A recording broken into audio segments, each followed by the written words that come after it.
Okay. Welcome to Fragmented Live, everybody. If you're catching this live, welcome aboard. If you have any questions, go ahead and drop them in the chat and I will try to address them.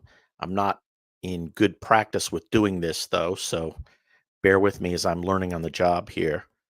And if you are watching this after it went live, thank you for tuning in. Either way, enjoy the show. Today, I'm starting an ambitious series where I hope to provide listeners with a thorough look at English poetry.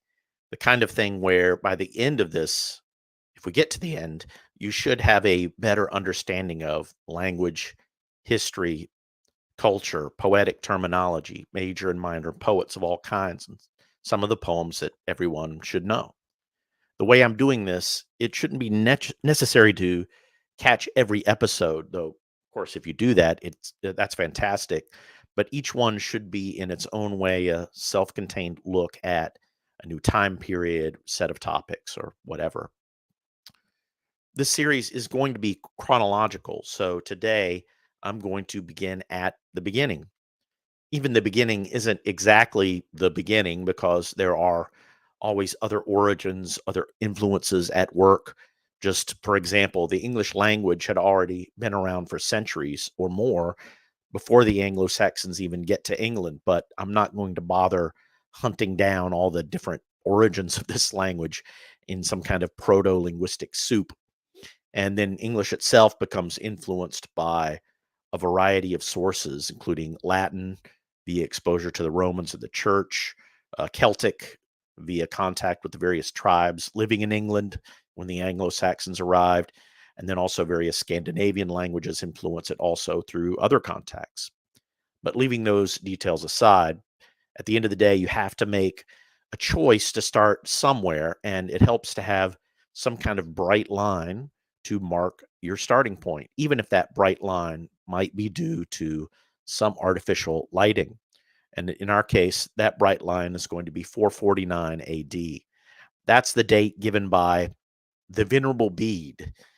Bede was an Anglo-Saxon monk living in Jarrow Monastery in the 700s, and that's the date he gives for the first arrival of the first of the groups of people, the three groups of people that we now just refer to as the Anglo-Saxons.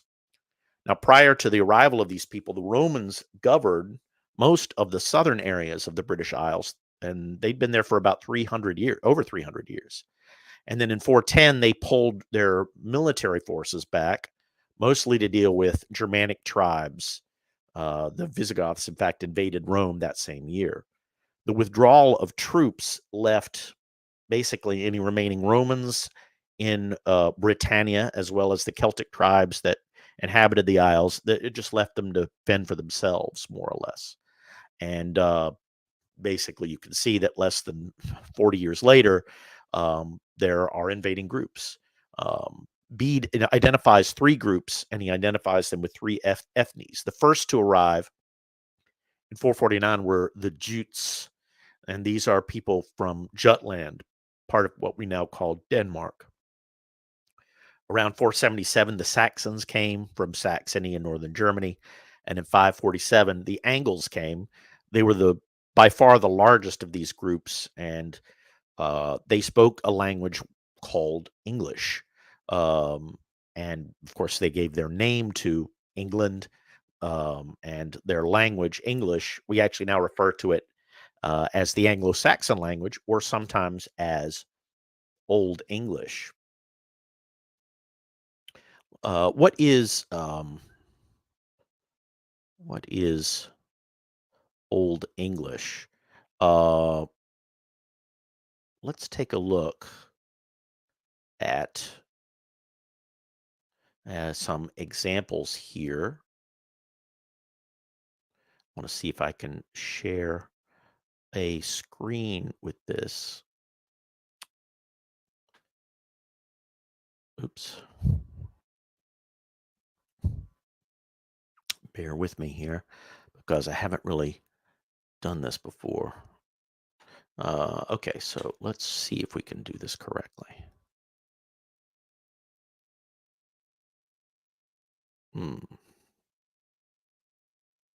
There we go. All right. So just to give you a look at a comparison, so Old English, you could already see that we get a lot of words from Old English and a lot of grammar. And this little graphic here displays just some examples where you get to see words like kleine, which becomes in Middle English kleine, and in Modern English clean. Or other words like ringas, ringus, rings, windas, windus, winds, singan, singen, sing, drinkan, drinken, drink, and so weren, weren, were, and so on.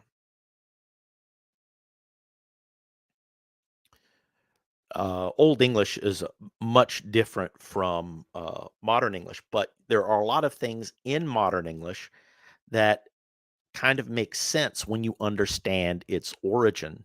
One example is that in Old English, now all nouns are inflected, just like they are in Latin or in Russian. So if you get a word like friend, friend, um, but you want to say like your friends something, you would say frondas. If you want to give something to your friend, it then would be frende. And if you want to give your friend something, your friend is the object of the verb frond, and then plural frondas, fronda, frondum, frondas. Now, this still survives in pronouns. So pronouns are still inflected just like all nouns used to be. I, my, me, he, his, him, and so on. Um, there is one slight survival of this inflection in the possessive case in English, where and it's a survival of the old inflection. So ferondus, my friends. The reason why it's an apostrophe s is because, as often is the case, the apostrophe marks a letter that got dropped out. It used to be the es ending. It's now just apostrophe s. There's a slight survival there. And the reason I'm bringing this up is because that survival of old things into even down into the modern is a big part of understanding poetry, because a lot of understanding how even modern poetry works comes from understanding how it has always worked in this language. Let's take a look at Old English. So here's a passage in Old English just to give you a feeling for the language, and I'll translate. I'll translate it line by line after reading it, and you'll realize that it's actually quite familiar. So this would sound something like, my pronunciation might be great, but I've got the basic ideas. So fare ure du the art on hefenum si the nama I halgod, or in modern English, our Father, thou who art in heaven, may thy name be hallowed. To become din riche, gewortha din wila on orphan swaswa on hefenum. May it become thy kingdom. May it be done thy will on earth, just in the way as it is in heaven. Urne de huamni chan hlaf, ciela us today. Our daily loaf, in other words, our daily bread, give us today. Forgive us, ur giltas swaswa we forgiveth urum giltendum. And forgive us our debts in the same way as we forgive our debtors. And negladu us on kostnunge, ach alias us of ifela. And do not lead thou us into temptation, but deliver us from evil. So you can see, of course, it's the Lord's Prayer. And some parts of it are, they sound a little different, but you can sort of see how those parts are retained even down into the modern era. Old English has that quality. It's foreign, but not quite foreign. And I think that survival of elements is indicative not only of the language itself, but also of poetry. Old English poetry actually would look a little bit like this. It has several key features. Um, uh, so just to read the first lines here, we'd sith mathalade, woordtord onlak, so the mona meest, Megtha over earthen. So often it's written in this way with a gap in the middle to indicate the caesura. Caesura means a pause. And English poetry, down even to today, has a pause, will often have pauses. But in Old English, it's very pronounced.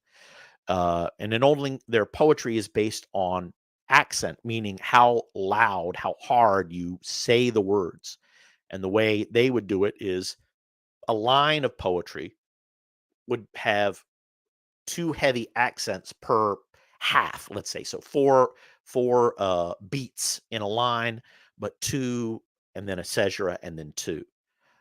Once in a while, they might have lines of 6, 3 and 3 for variation, but usually it's like this. So Widsith, Matholade, Wordhord, Onlak, so the Mona, Mest, Megtha over Earthen, like this.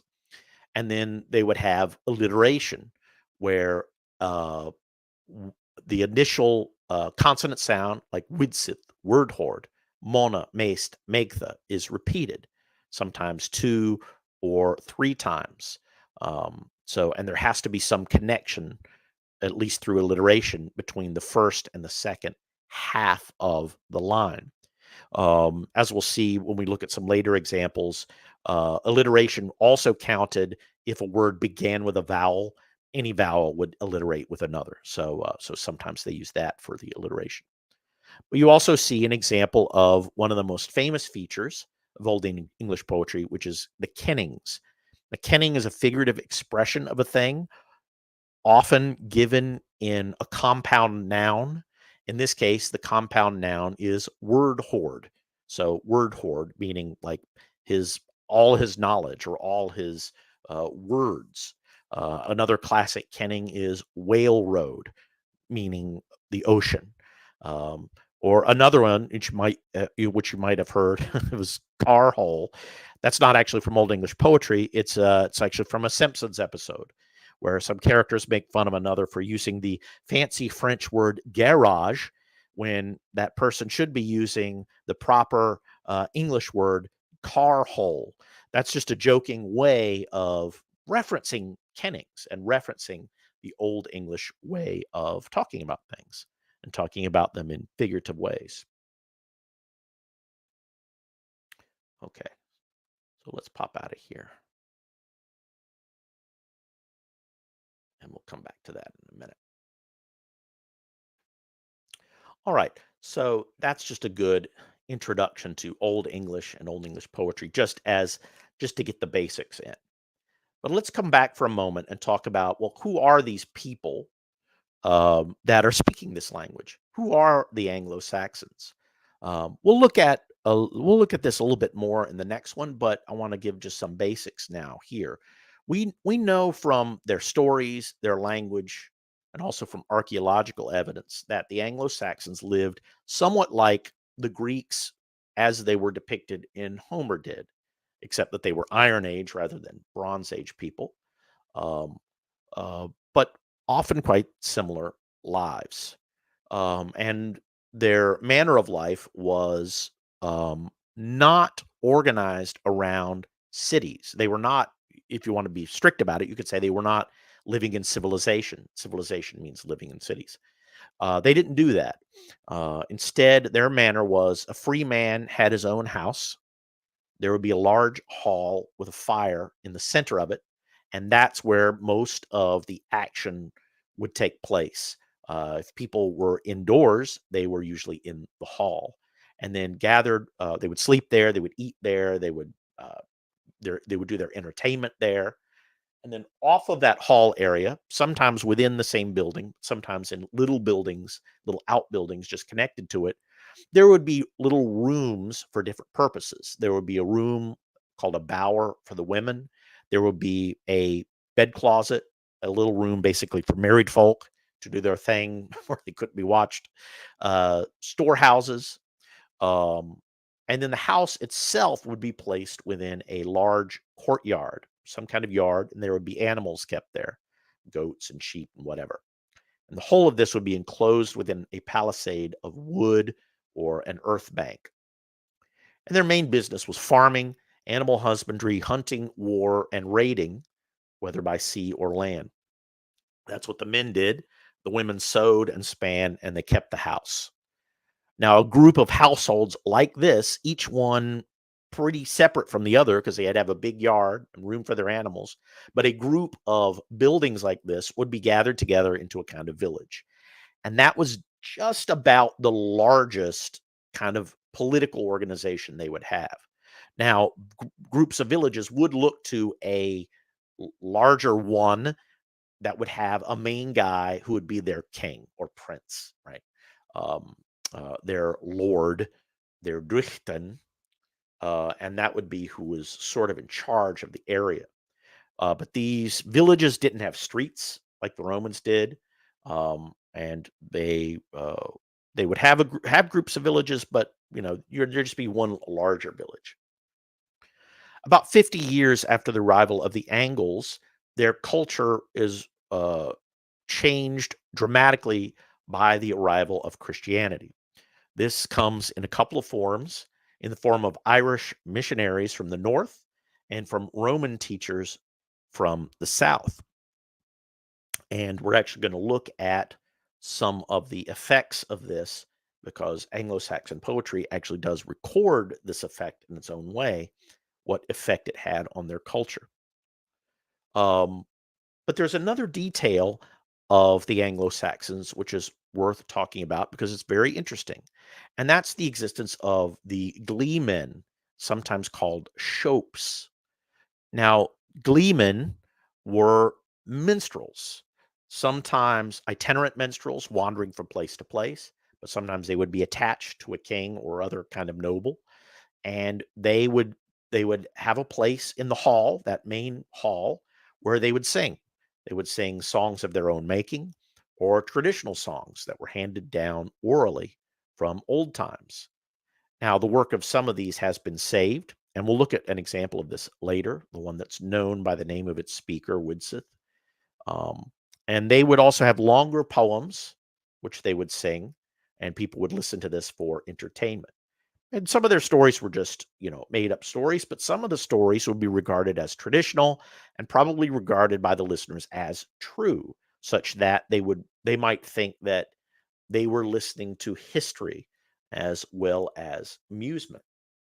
So these are the figures in whom poetry or English poetry as we know it kind of has its beginning. So it has its beginning in these people traveling around and entertaining folks. And they don't really fit into, there's just not enough of them to constitute some kind of separate class of society, but they really don't fit into an existing class. They're not really nobles. They're not really peasants. They're not priests. There's something in between. They're entertainers. Um, uh, Definitely a different breed of person. And let's take a look now, and I'll take a look at several examples of some poems. I'll just give you some, just to establish some ideas here. So the rest of this episode, we'll look at three poems, three poets. And the first one we'll do is called Cedman. Now, Cedman is interesting because, in a way, he's kind of the first. He's kind of the first. It's kind of the first poem that we have written down in English, and his poem was written down in a work by the Venerable Bede, whom I mentioned earlier. He wrote a book called The Ecclesiastical History of the English People. He wrote that in I think it's 710 and 710 AD, and in his ecclesiastical history, he talks about a certain illiterate guy, basically a peasant, who became inspired by God to make poems. So here's an excerpt from this, and I'll just read from this a little bit. Um, uh, by his songs, the minds of many were often fired with contempt of the world and desire of the heavenly life. Others of the English nation after him attempted to compose religious poems, but none could equal him, for he did not learn the art of poetry from men, neither was he taught by man, but by God's grace he received the free gift of song. for which reason he never could compose any trivial or vain poem, but only those which concerned religion it behooved his religious tongue to utter. For having lived in the secular habit till he was well advanced in years, he had never learned anything of versifying. Okay, so this guy, basically what he's saying is like he lived till he's about 50, 60 years old or so, like well advanced in years.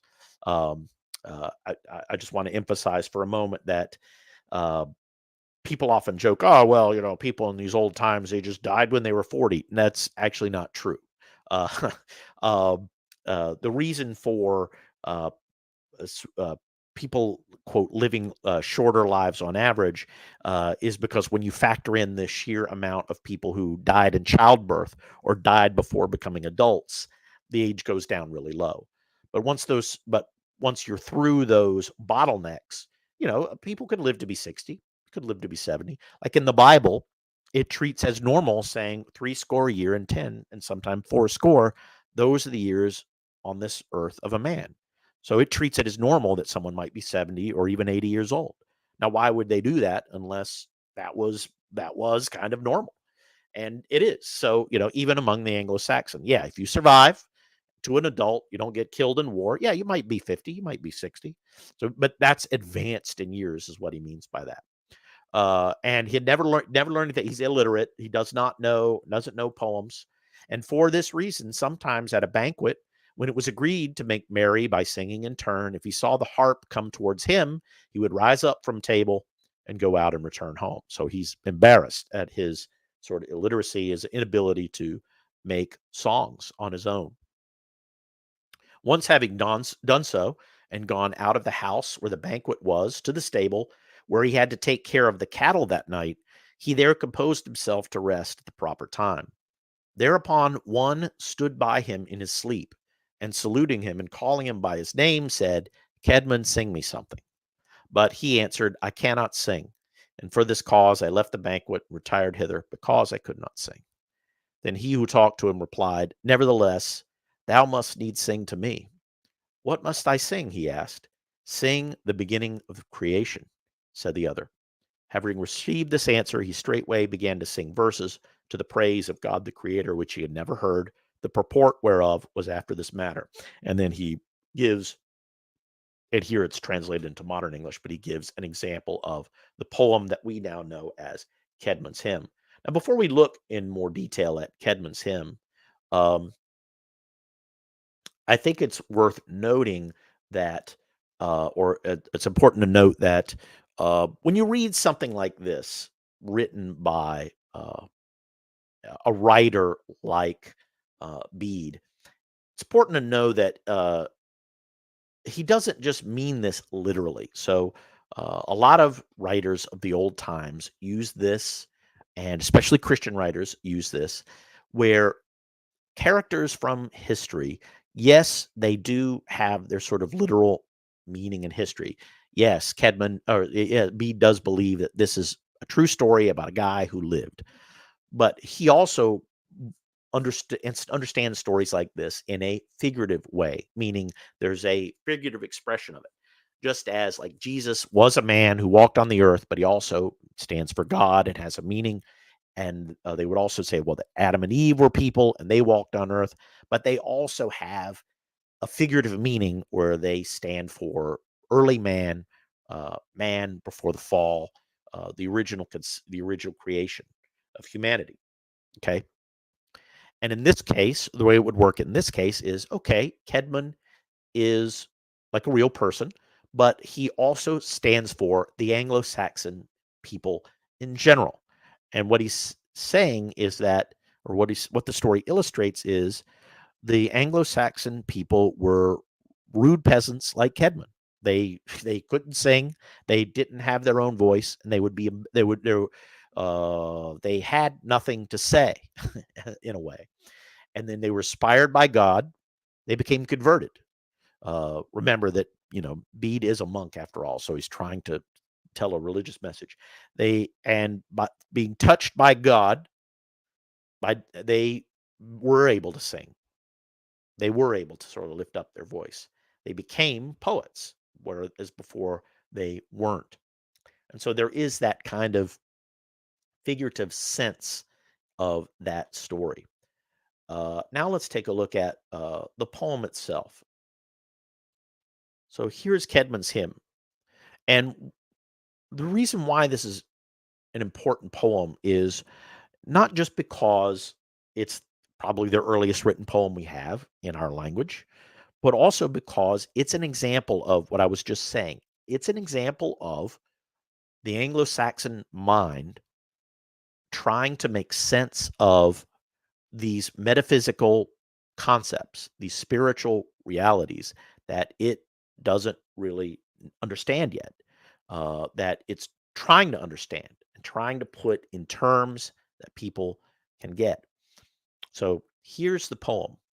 Nushulan Hergan, Hefon Riches Wart, Methodus Mechte, en is Mordgethank, Work Wulderfarer, Swahe Wandrige Huis, Eche Drichten, Oron Stad, he erst Shop, Yelde Bearnum, Heaven to Hrofa, Halig Schippend, Thamidengard, Monkines Ward, Eche Drichten, Efter Theoda, Firm Folden, Freya Almichtig. Okay, so definitely more Germanic. And the meaning of it is now should we praise the ward of heaven reach. Okay. Uh, heaven, Hefon, heaven for the Anglo-Saxons meant they didn't have an idea that we have now of like, oh, heaven is the spiritual realm. That's not what it meant yet. Heaven just meant the dome of the sky that we see above us. Okay. So that it just meant that literal sky that we see. Okay.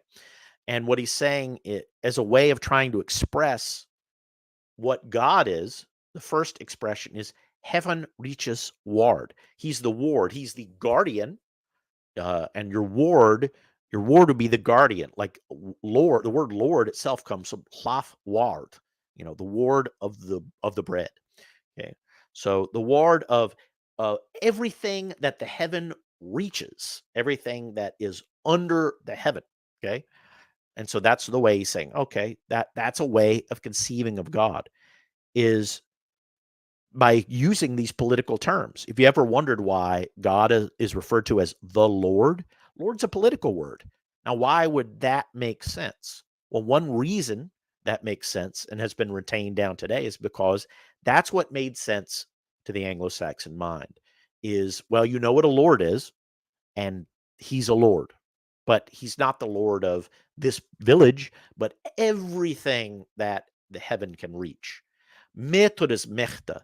He's a measurer. A method is a measurer. The measurer's might and his modgethank, mind plans. So that's a kenning, meaning mind think, really, just his mind think, but the plans within his mind. Okay. Work, Wolder Father, the work of the glory Father or the world Father, as he of the wonders, every one of them. And then, so he's Father of the world, Father of glory. Okay. But he has a work. He's a creator.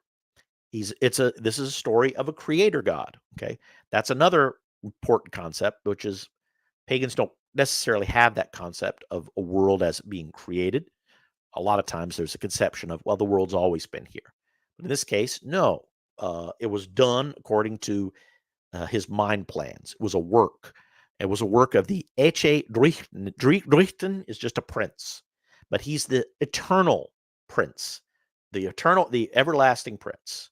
And or onstalda, he set up, he installed, and you can almost say installed the world.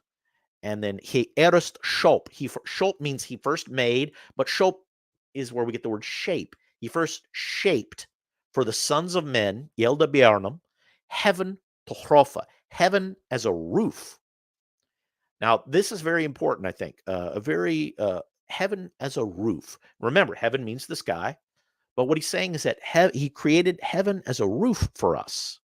Heiligshepen, the holy shaper, Shop-Shepen, those are related words. The Shop, the Heiligshepen, he created heaven as a roof. But if you think about that analogy, it's actually kind of fascinating, because if heaven is a roof, think about what you know about a roof. There's something outside it. A roof protects and it contains what's within, but there's a sky above. What he's basically saying is the sky that we see, and the sky that includes the stars, that includes the sun and the moon, all that's part of heaven, but that's a roof. There's something beyond that. Heaven, as we now think of heaven, and basically saying that there must be something outside of that. And a first glimpse of that notion you're starting to see implied in these terms. And then the Holy Shaper, he made the Midgard, the Middle Earth. Okay.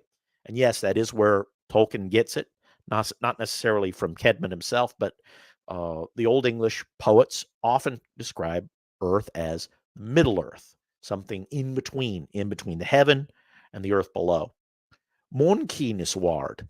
So he's heaven reaches ward, the word of everything that's touched by heaven. And kune is your kin, your kin. Mankind. So this is mankind. Mankind's ward. He's the ward of all of everything that heaven touches. He's the word of all of mankind. Again, Etchedrichten, the eternal ward. And then after he made Firum Folden, earth for men. He made the fold. The word when you use a word like sheepfold, fold means earth. Okay. So Firum Folden, the earth for the men. Freya, the Almighty Freya. Freya actually in Old English means a prince as well. Doesn't necessarily mean the goddess Freya. It means a prince or a lord. Okay, but this is the Almighty. Okay, and we still have these terms, right? We still refer to God as a Lord. We still refer to him as the Father and as the Almighty. Okay, and it's all right here at the beginning, right? Those concepts, attempting to try to understand and express those concepts. That's what Cadman's hymn is, and that's why it's important. So that's an early example of Old English poetry. Let's look at another example. This one's a little more secular, but also quite fun. Let's look at a couple of elements of the poem known as Widsith. Widsith is the name of a guy.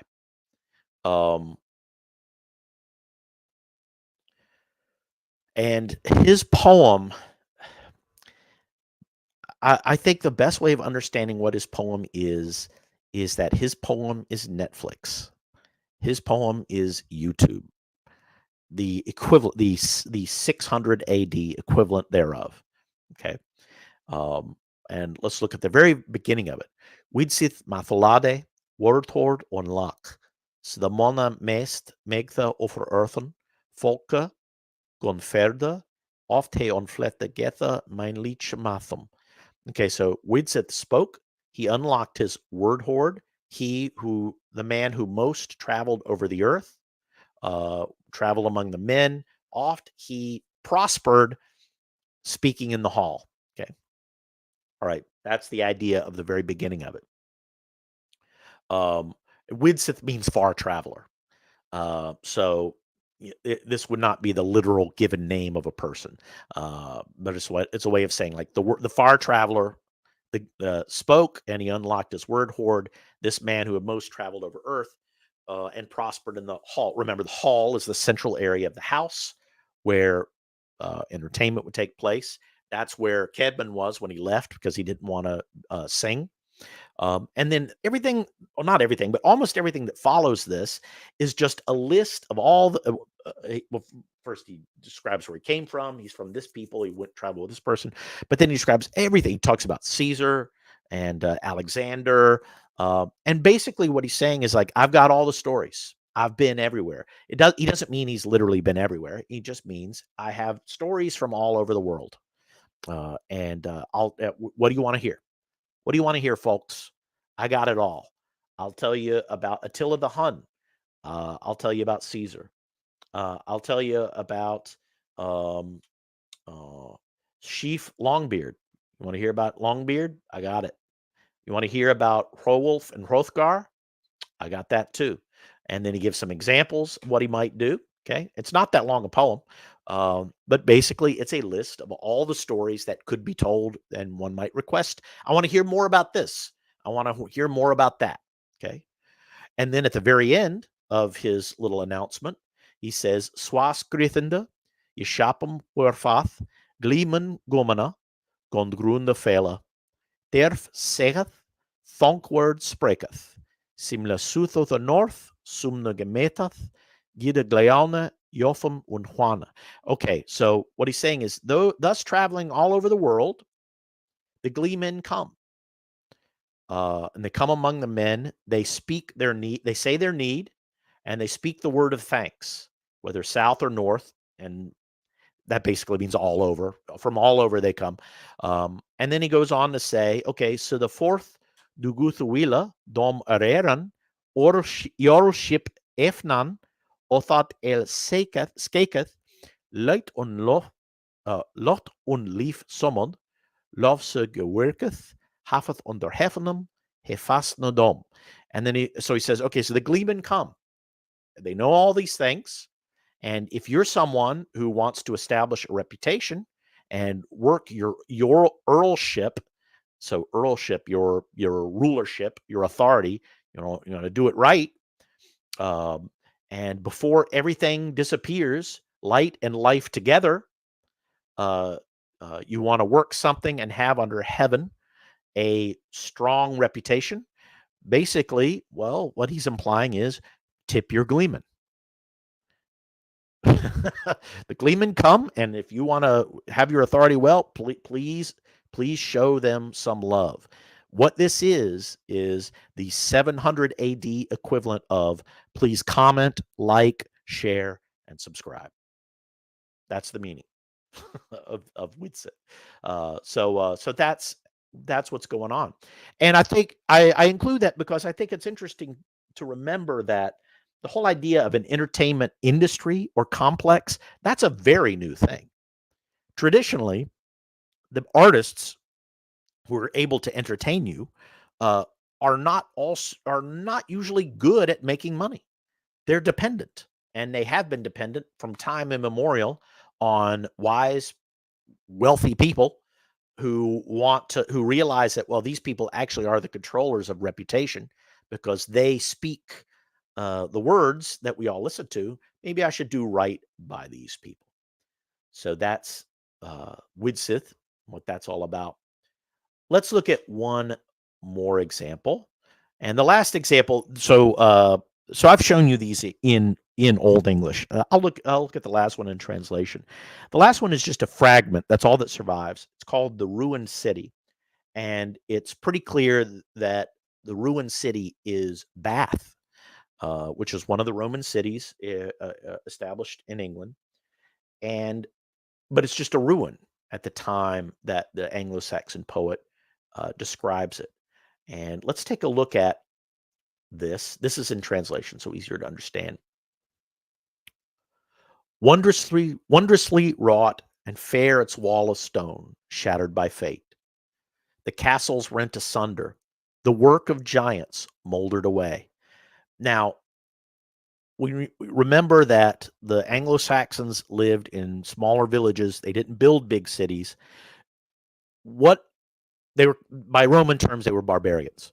What does a barbarian think looking at even the shattered remains of a Roman city? They think, wow, giants must have built this. Like great men. Men such of the sort that we barely understand. That's great. So this conception of some past greatness, that's important.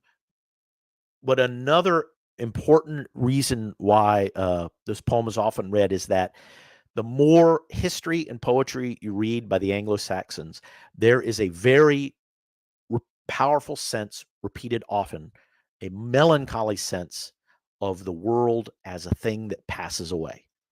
That is in everything they do, this sort of sense that it's all passing. one of the most beautiful images, and I can't find the poem that it's in or the story that it's in, but I remember the image. But a beautiful image. I think it's from one of the Anglo-Saxon histories, where a gleeman says, "A man's life is like a bird flying through the mead hall. No one knows the darkness that it came from, and no one knows the darkness that it goes out into when it leaves the window." And that's, in a way, their conception of life. It's this small moment of light in the mead hall, surrounded by darkness at the beginning and before the beginning and after the end. Okay. And you get a sense of that in this poem, The Ruined City, the sense of things passing away. But the other thing you get a sense of in this poem, and I'll read a little bit more of it, is a very attentive detail to concrete reality. And that is, as you'll see throughout this series, that is the root to which English poetry returns again and again and again and always, because the even if you want to express abstract ideas in English language, whether it's poetry or prose, to be honest, you have to be able to ground it in some kind of concrete reality if you want your writing to live and have strength. And you can see that from the very beginning. We saw a little bit of elements of that in Kedman, where he's trying to express things in hard political terms that everyone would have understood. And here you see it also in the poet's attempt to capture the vanished beauties of this place, the city of Bath. Its roofs are breaking and falling. Its towers crumble and ruin, plundered those walls with grated doors, their mortar white with frost.